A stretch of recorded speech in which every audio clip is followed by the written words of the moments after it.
लंबा लंबा काट के कैप्सिकम, पतला पतला लंबा लंबा, लंबा लंबा अनियन, कच्चा मिर्चा, लंबा लंबा कटा हुआ टमाटर, थोड़ा सा हल्दी पाउडर,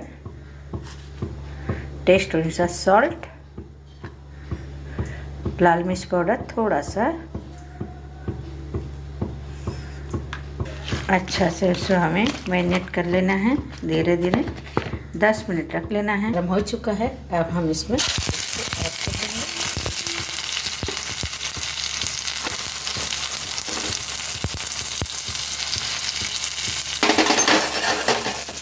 इसको 10 मिनट के लिए 2 मिनट के लिए कवर कर देंगे।